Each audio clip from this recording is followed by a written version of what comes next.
सांवरिया सांवरिया।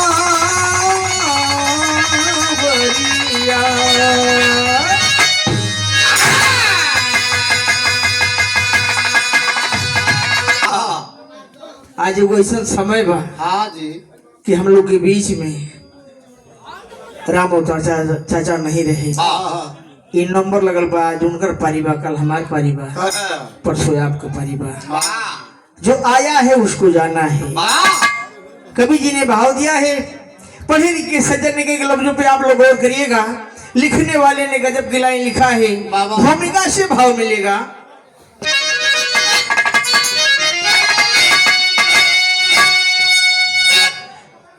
खेल किस्मत की होती समय चक्र सी, नाचती और नचाती है इंसान को। रंग राजा बना रावयाचक हुआ, दुर्दिनों में रुलाती है हेवन को। सर की शैया पे जब भीष्म दादा पड़े, मिलने वाले सभी आते जाते रहे। आह करता प्रकट कोई अपनत्व का, देखने वाले कुछ मुस्कुराते रहे।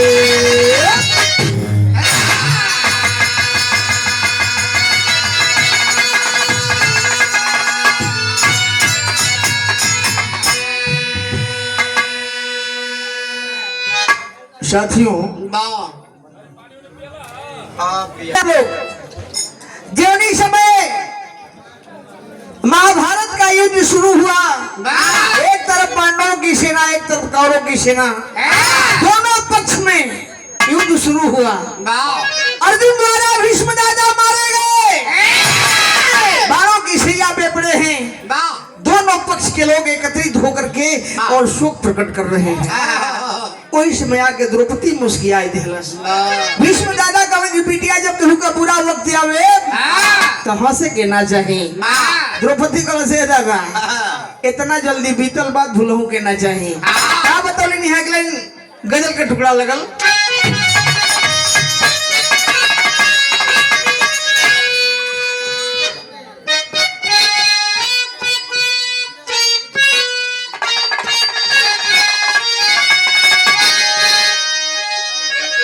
तो गजल से ढेर मजा बिरहा में बा। अरे हंस, अरे हंसने का राज क्या है, अरे हंसने का राज क्या है, अरे जरा बोल दीजिए। मनोभावना की गांठ जरा, अरे मनोभावना की गांठ जरा, अरे खोल दीजिए।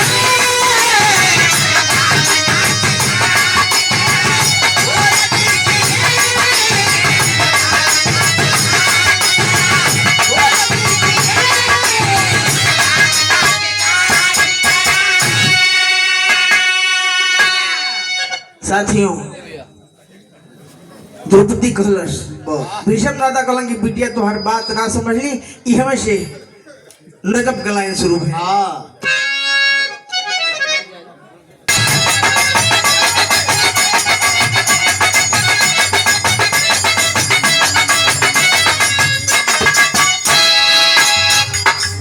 खड़े थे पांडवों के साथ मुरारी, पंचाली मुस्कुरा रही थी रूप को निहारी।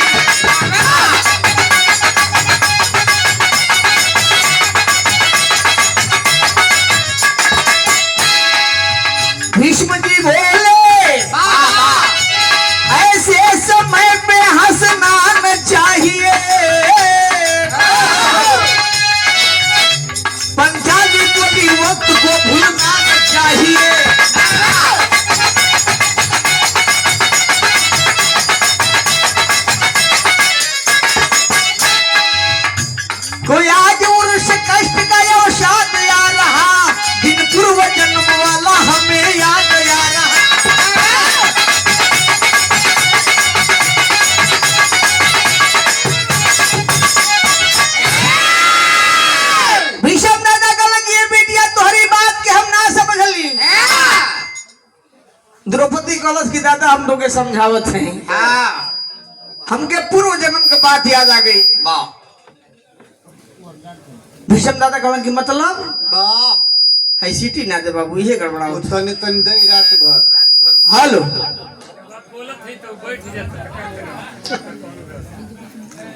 भीष्म दादा से द्रौपदी बताओ थे दादा पूर्व जन्म का कहानी याद आ गई।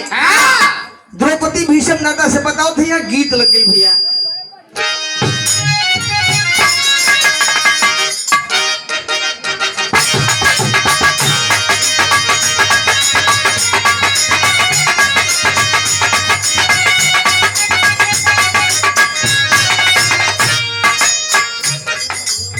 बड़ा गीत पुरान लगल। कोनो मेहरारू को मरद कलकत्ता चटकल में नौकरी करत बा। ये जब ठंडा वाला सीजन आई वो दुल्हन अपना पतिदेव के बुलावत है का कहत है अरे न छोड़ी दो अरे छोड़ी दो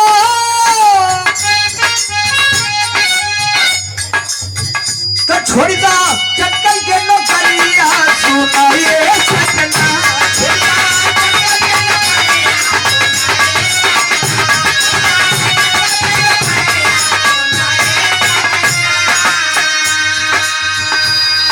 द्रौपदी भीष्म दादा से बतावत है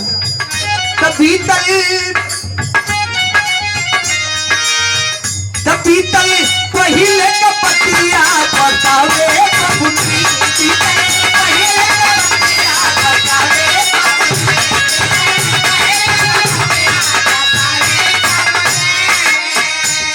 उठल दिल में लहरिया उठल दिल में लहरिया मिटावे भाई पहिले का पतिया बतावे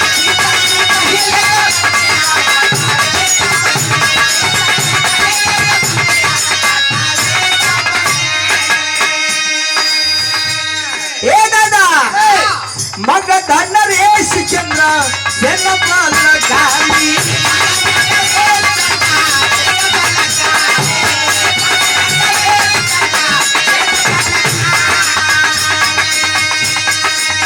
बनवा में अइले राजा बनवा में अइले राजा बन के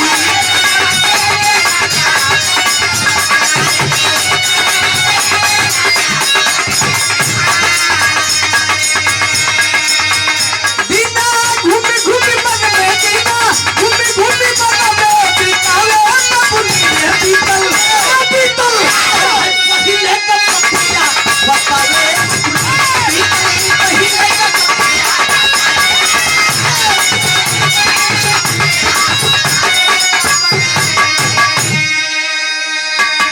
ए दादा मगध का राजा चंद्रसेन शिकार खेले खातिर जंगल में गइलन हां। जब जंगल में शिकार खेले खातिर गइलन दादा खेलत खेलत शिकार अनहार हो गई। सोचलन कि आखिर कर जाई तो जाई कहां जंगल में जमीन पर रहब शेर भालू आके खा गलियन। शेर भालू की डर से ए दादा उ चंद्रसेन राजा कैलन का विदेश चले लगन।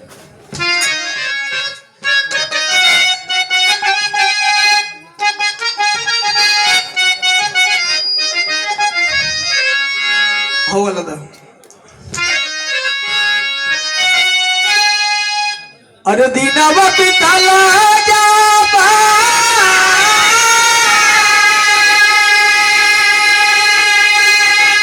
ए बाबू डुबाली राईनी हो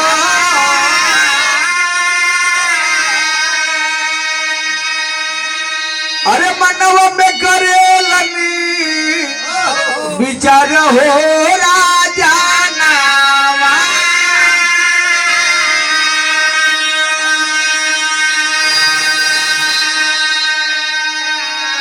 हिंसक घाती से रबन में घन रहोई है अरे चढ़ी बैठे बरागत की भेड़ हो राजा नावा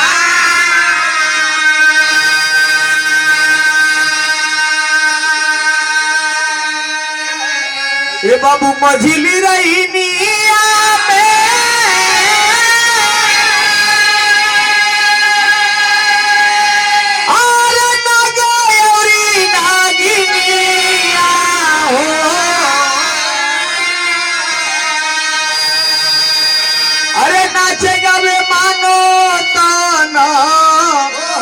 धरी हो राजा नावा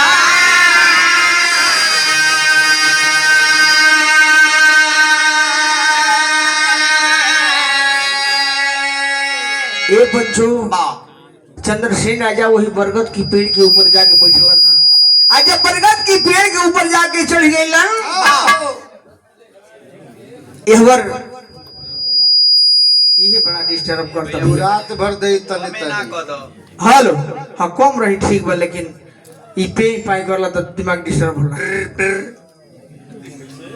चंद्रसेन राजा कोई बरगद की पेड़ के ऊपर बैठल हुवन तब तक एक ठे नाग और नागिन जब रात मध्यांतर भइल तो वही बरगद की पेड़ के नीचे अलन हम आ जब बरगद की पेड़ के नीचे अलन तो भीष्म दादा कहन कि तब का भइल तो द्रौपदी बतावत में यह गीत बदल गए।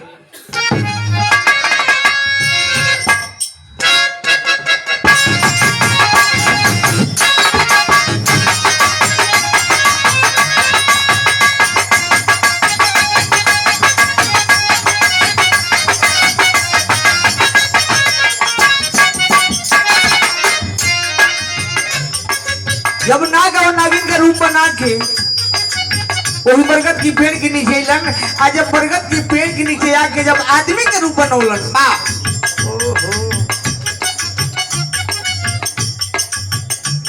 का कइलन हां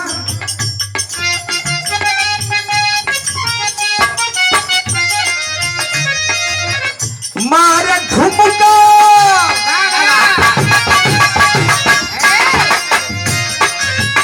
मार ठुमका बदल गई चाल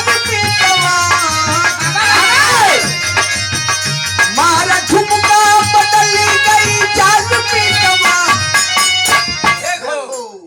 इसी ढेर निमन को विरह में भावा मारा ठुमका मारा ठुमका और नाचे दे ताल पीटवा रूप राजा लखत भय बेहाल मारा रूप राजा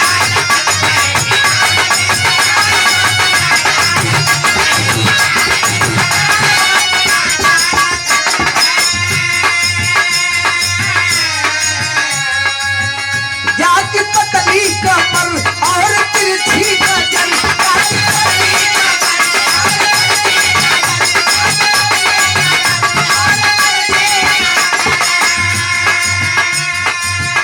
मानो बिजली चमकती है वटी वृक्ष तरी हो वटी वृक्ष तरी ना कसूका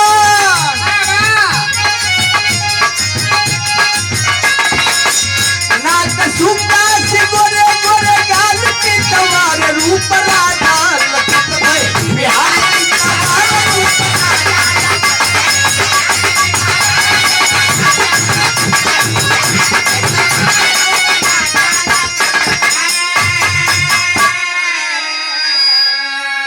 ये पंचो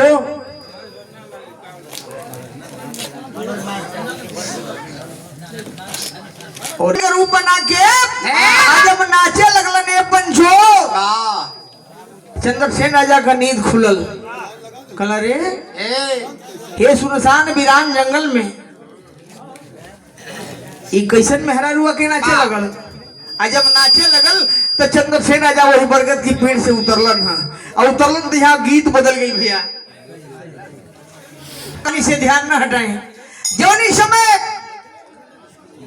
नागिन ने आदमी का रूप बना के आज जब वही बरगद की पेड़ के नीचे चालू कैलस नाचे खातिर चंद्रसेन राजा का नजर खुलल बा चंद्रसेन राजा वही बरगद की पेड़ से उतरलन हां और उतर के कहलन कि बड़ा सुघर नाचतड़ो कहाँ घर है यहाँ गीत लगे कवि जी बोला कहाँ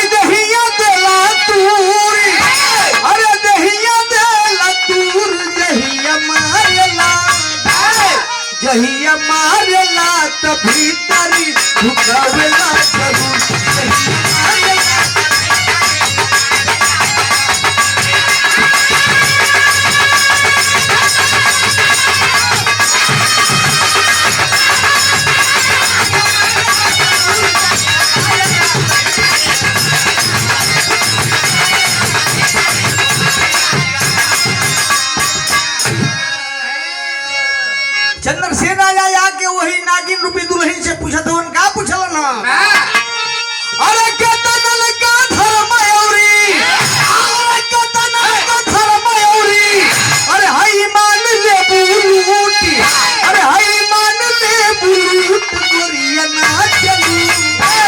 गोरिया ना चलू तो होवेला करे जट्टू कट्टू गोरिया ना चलू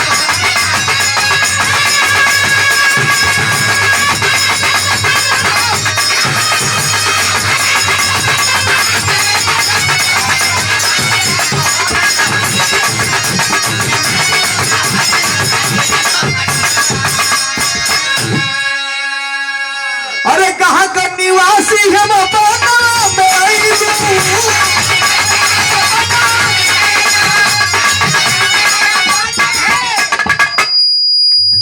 अरे कहाँ का निवासी है वो बना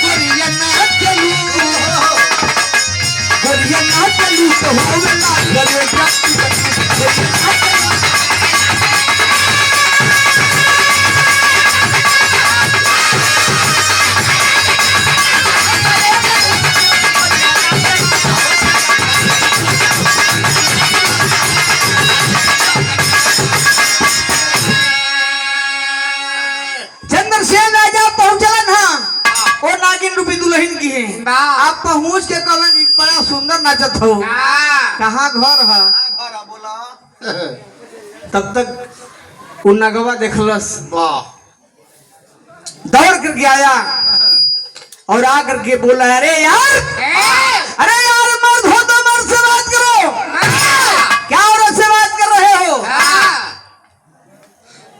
विजय नाग मैं नाग लोक का विजय नाग मैं नाग लोक का ये है मेरी रानी चंद्रसेन मैं मगध का राजा बतना ये बलशाली बने मित्र दोनों एक पल में बीत गई जब रात चंद्रसेन ने किया निवेदन जोड़ के दोनों हाथ चंद्रसेन राजा हाथ जोड़ के खड़ा हो गए कि हम मगध का राजा चंद्रसेन हैं तो कलश कि मैं नाग लोक का राजा हूँ मेरा नाम विजय नाग है यह मेरी दुल्हन है पल भर में दोस्ती बनी और सारी रात बरगद के पेड़ के नीचे बैठ करके बात किए जब सवेर भई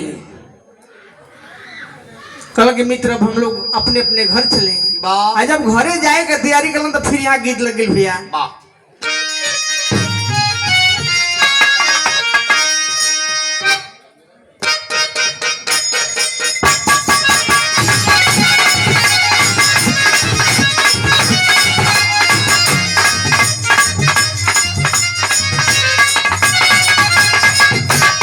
ये अपनी जमाना का हिट गीत है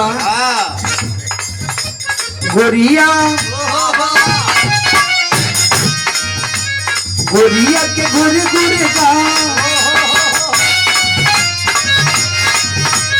गोरिया के गोरे गोरे काल हो गोरिया के गोरे गोरे काल बिहार में पवार के ये बाप गोरिया के गोरे गोरे काल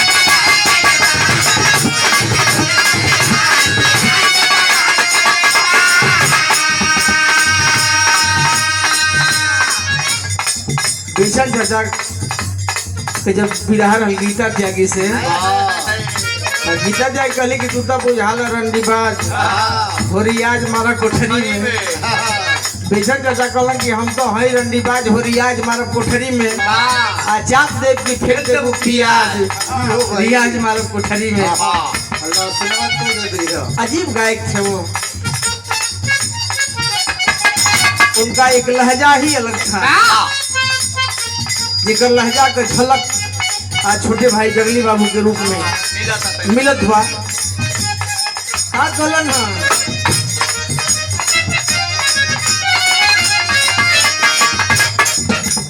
चल मन मिटा परेशान, चल मन मिटा परेशान, या जगत खाने, चल मन मिटा परेशान।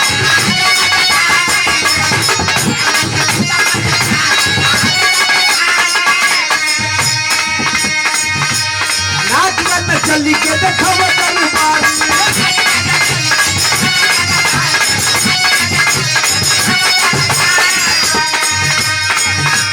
दोस्ती का राज बताओ दरबार में,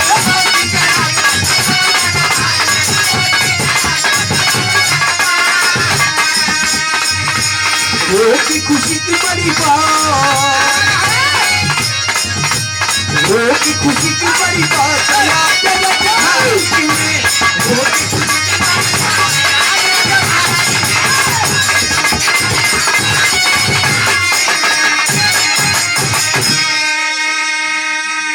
ए बंजो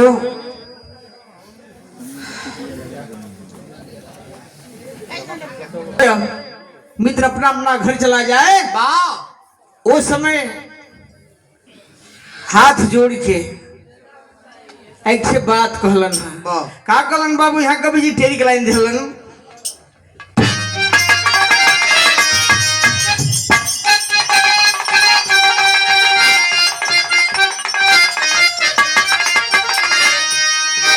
कि अरे मोर राम, अरे बूढ़ मत कहे भाई, अबे हमारा एकदम तीनों फेस ठीक बा। अच्छा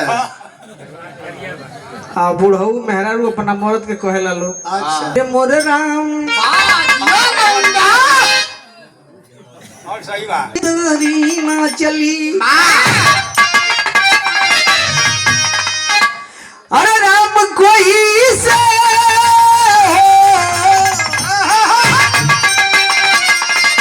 कोई से दोस्ती दारी ना चली, अरे भूप नीच नियत के बनिए पर पुजारी, पुजारी पुजारी।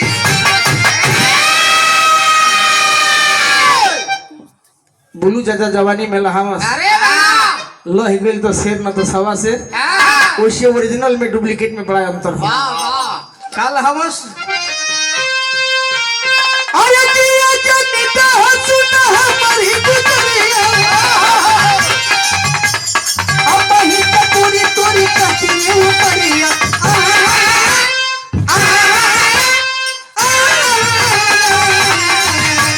आज आज तो हमारी गुजरिया।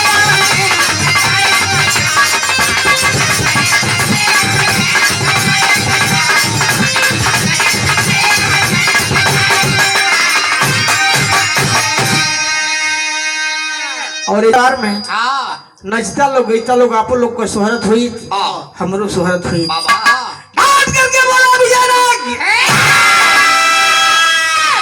विजय नाग मैं नाग लोग का तू है मगध का राजा, दोस्त बना दो नाच गान का क्यों कर दिया तकाजा, दोस्ती के सीमा में रहना सीखा है परिवार मेरा, भूल तुम्हारे समझ की है कि नाच गान व्यापार मेरा। हे राजा आपसे कम हैसियत हमारी नहीं है, आप मगध के राजा हैं तो मैं नागलोक का राजा हूँ। यह नाच गान की बात कहाँ से ला दिए बीच में? अपनी दुल्हन के बोले चलो जी, जे वही नाग वाला रूप पकड़ के आगे आगे नागिन रूपी दुल्हन, पीछे से विजय नाग, तब तक चंद्रसेन राजा के समझ में आई करे ये साला हमारा अपमान करके जा रहा है। का किलन बाबू झटके में अल्लाह लेला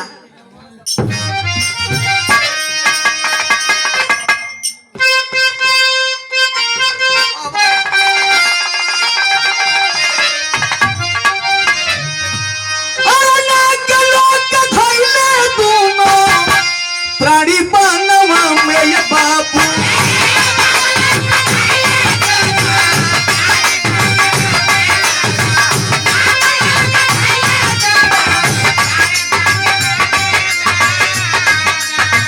आगे आगे कई सहायता की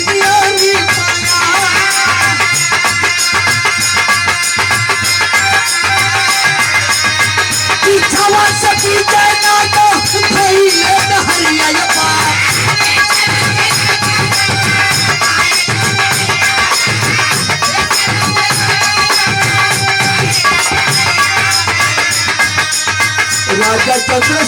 नयापन सोचे अपमा राजा चंद्रसेन नयापन सोचे अपमा लखिया पकड़ के पीछे नागत के घुमौले भाई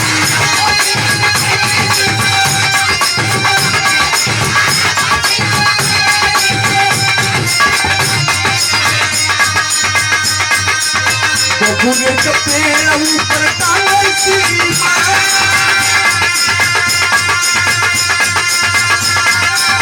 बबूले के पेड़ ऊपर टांगे सीमा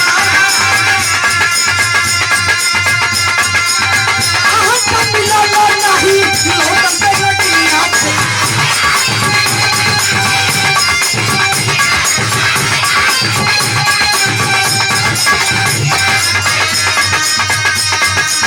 ये टिकई फिर पुरोया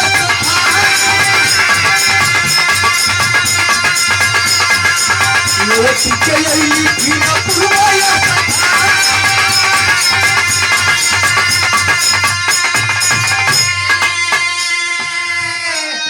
ये पंचो आगे आगे विजय नाग पीछे पीछे सॉरी आगे आगे दुल्हन नागिन और पीछे पीछे विजय नाग चंद्रसेन राजा सोचल की साला ये हमारा अपमान करके जात है साथी से बात बता दी कितना बिस्तर साफ होके अगर झटके में पूछ पकड़ के दो चार चक्कर घुमाई के आज जब जमीन पर छोड़ दे बा सरफ का नस नस टूट जाया करता है एक पग आगे नहीं बढ़ पाएगा।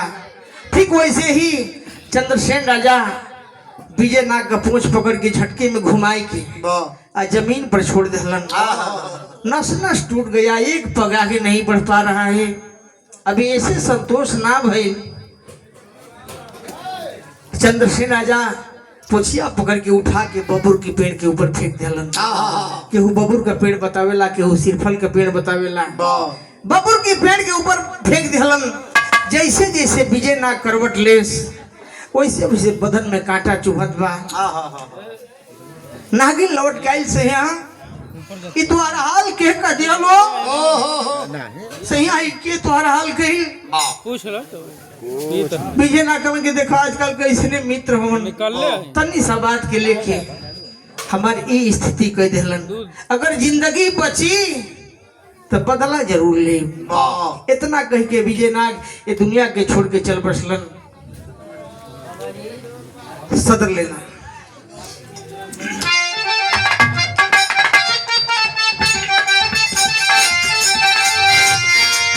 भैया यहाँ मिलल नहीं लगल नगिनिया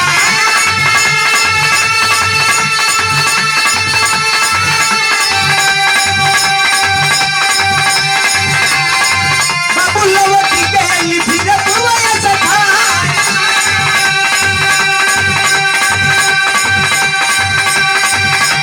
रोई रोई भेड़वा भैया लगा सकते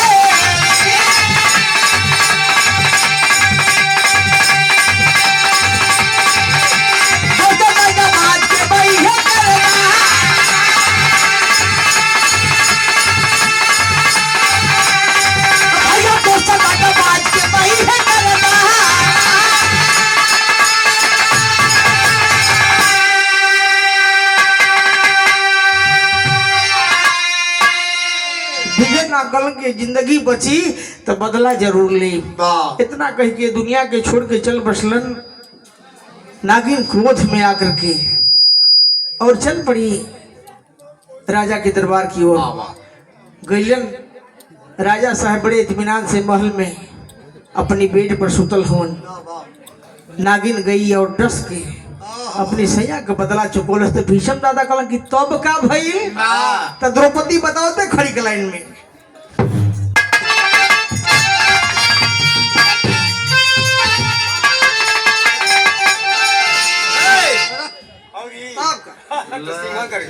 अरे कौन बात नहीं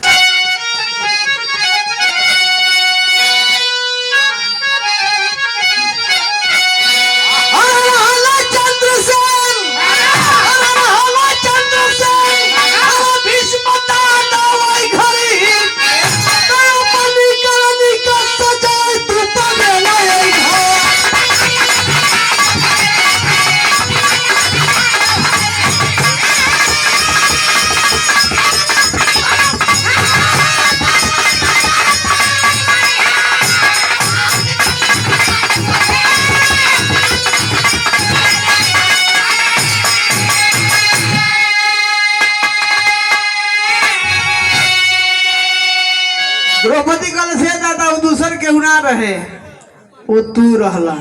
कल हम कल तब का हम तो पूर्व जन्म में मगध के राजा चंद्रसेन तू रहला। अरे मरी के विजय नाग बोले अर्जुन जी के तनावा अरे बदला चुकाला पूर्व जन्म के तनावा।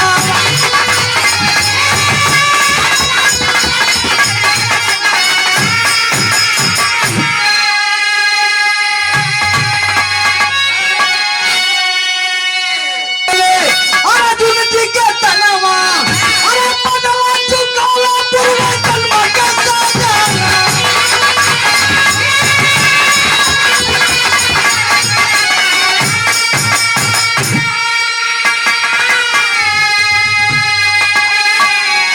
अरे हम भाई द्रौपदी नागतन बिसरी ते अपनी कहानी का सजाई तू परे लाई।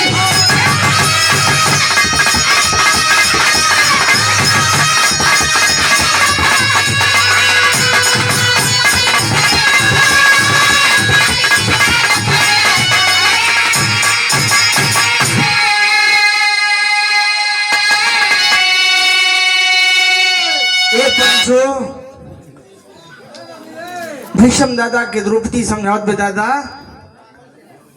ई जे तोहर सुझाव तो के मारल है ना वो दूसर के हुना है उहे विजय नागवन पूर्व जन्म का जौन आज अर्जुन के रूप में दिखाई देत हवन। हम दूसर के हुना है ये दादा हम उहे नगिनिया है जौन के आज द्रौपदी के रूप में थोड़ा सोचा खड़ा बनी। भीष्म दादा कहलन कि हमारी साथे इतना बड़ अन्याय काहे भइल तो बतावत है। अरे जितना गाता जुगल हमारी सैया के शरीर हो आवतने सर की सैया पर तू सोहत वाला पीर हो।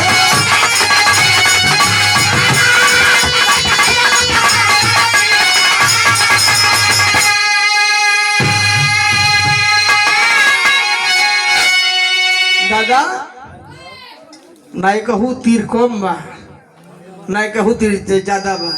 जितना हमारे सैया के शरीर में कांटा चुभल रहल नहीं कहूँ तीर कम है नहीं कहूँ तीर ज्यादा है हमारा तुम्हारे हिसाब किताब बिल्कुल बराबर है। उसी बीच में मदन मुरारी कन्हैया खड़ा थे बोले वाह रे नागार्जुन तो भाई का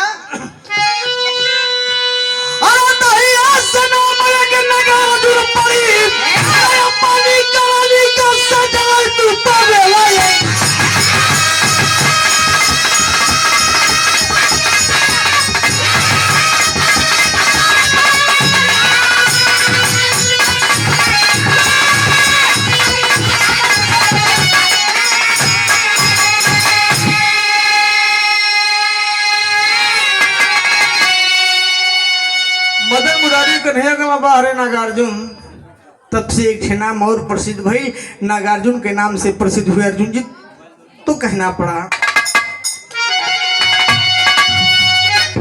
जय जखार स्वामी गुरु की लहर